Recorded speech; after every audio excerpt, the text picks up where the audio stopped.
The LPFM grants have begun. Sage is ready to deliver REV96, a flurry of filings over the holidays in the Cesar saga, and proof that analog is not dead.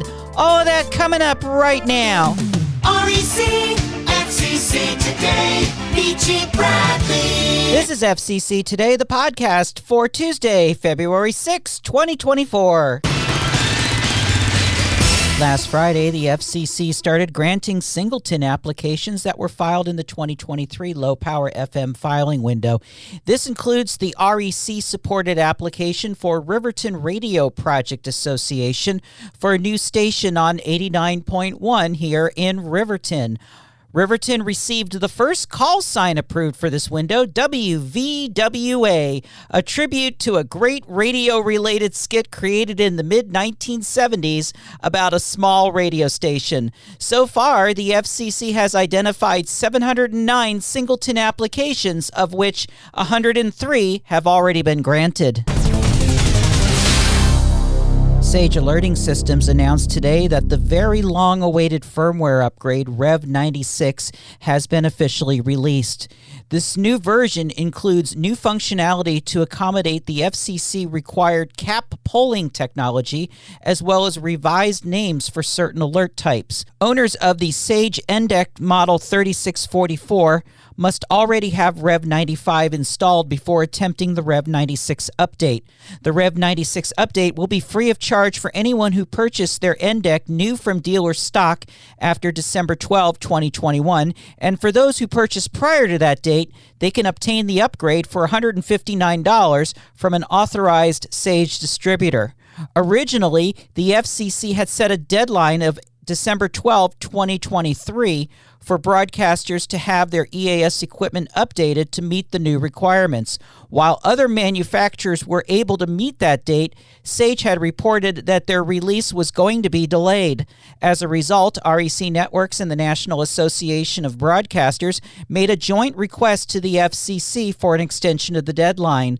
The FCC granted the request through a limited blanket waiver for operators of the Sage NDEC Model 3644 to have their EAS units compliant on the REV96 version on or before March 11, 2024. The new REV96 update will include updated security certificates used by the NDEC in order to receive alerts that are received through the Internet-Connected Integrated Public Alert Warning System, or IPAWS. Hey, it's the Meechie. You love this content? You love when we talk about the FCC and all this other nerdy stuff? Then feel free to go visit the Michelle Bradley YouTube channel at youtube.com/Michelle Bradley. And remember to subscribe and listen to all the podcasts right there. Listen to it right there, and you'll be able to hit that notification dinger, and you'll be able to love this channel. Thank you very much for your support.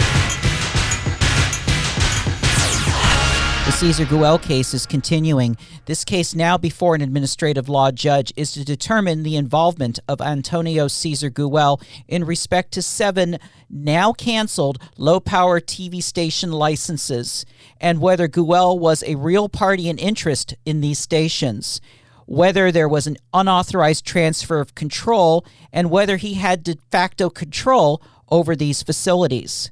The case will also determine whether Guel and Hispanic Christian Community Network, or HCCN, should be treated as the same entity, and whether Guel HCCN had made misrepresentations to the FCC and abused process through his involvement with the stations. The case is also intended to show cause as to whether Guel HCCN possesses the character qualifications to be a commission licensee, and even questions whether Guel HCCN should be ordered to cease and desist from operating, managing, or providing any assistance to any broadcast station. Through the holiday season, there was a flurry of filings that took place, too many to get into full details here.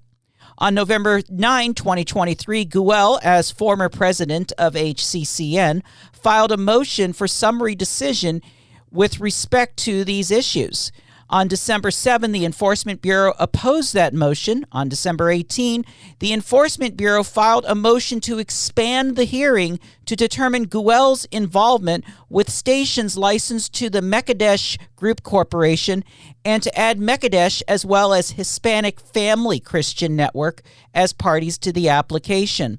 In the Guel motion, he did not object to issues related to his involvement with the 7 LP TV stations and the issue that he misrepresented material information to the commission and or lacked candor.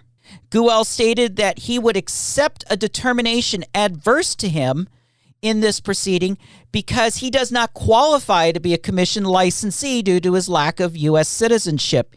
He also does not object to a forfeiture related to issues in this hearing. In the motion, Guel does argue, though, that an outright ban from broadcasting would be something that is beyond the Commission's authority. In opposition, the Enforcement Bureau states that Guel has not established a basis in which to grant a summary decision on the issues because his motion does not include an affidavit or supporting information. Enforcement did state that Guel does acknowledge that he falsely certified that he was a U.S. citizen on applications, but Guel stated that those misrepresentations were not intentional. On December 22nd, Guel filed a supplement to the motion for summary decision, which enforcement would file a motion to strike, which, because of the Christmas holiday, was not received at the Enforcement Bureau until December 26. Enforcement points out that even if Guel had been permitted to file a reply, it would have been due on December 14th. Guel then stated that counsel for the Enforcement Bureau could have had notice of the filing if she had chosen to just simply open her email on December 24 when the email arrived. December 24th fell on a Sunday. On February 5th, the ALJ has denied Guel's original motion, granted enforcement's motion to strike by agreeing that the supplement was not authorized by commission rules. The ALJ is also requesting Guel to respond by February 13 with more information regarding a transaction between Mekadesh Group and a different company, JPX Global, which acquired Mekadesh. Again, there's a lot going on here, and this case is moving forward. Who said analog is dead? The FCC's Office of Engineering and Technology is accepting comments on a waiver request from well-known police bodycam manufacturer Axon to waive portions of Section 15.247 of the Commission's rules to use analog modulation for certain law enforcement devices operating in the 5.7 gigahertz band. Specifically, Axon is asking the FCC for the waiver so they can market 3 investigation and surveillance devices to law enforcement. These devices include a drone, a ground vehicle, and a pole-mounted standalone camera. Axon states that these devices are intended to provide law enforcement with real-time information in dangerous situations and reduce safety risks. The waiver request would allow these Axon devices to operate at power levels allotted only to digital spread spectrum devices and to exceed the out-of-band emission limits. Comments in ET Docket 24-40 are being taken through March 7th, with replies due on March 22nd. FCC Today. FCC Today, the podcast, is available on the Michelle Bradley YouTube channel, as well as on Podbean and other popular podcast providers. Please subscribe to the Michelle Bradley YouTube channel to stay informed. For up-to-the-minute applications and actions at the Media Bureau, visit our official website, FCC.today. REC Networks is always on at recnet.com for assistance with LPFM, full-service FM, and FM translators. Please contact REC at 202-621-2355. Until next time, I'm Michelle Bradley, SBE Certified Broadcast Technologist. Good day from Riverton. REC.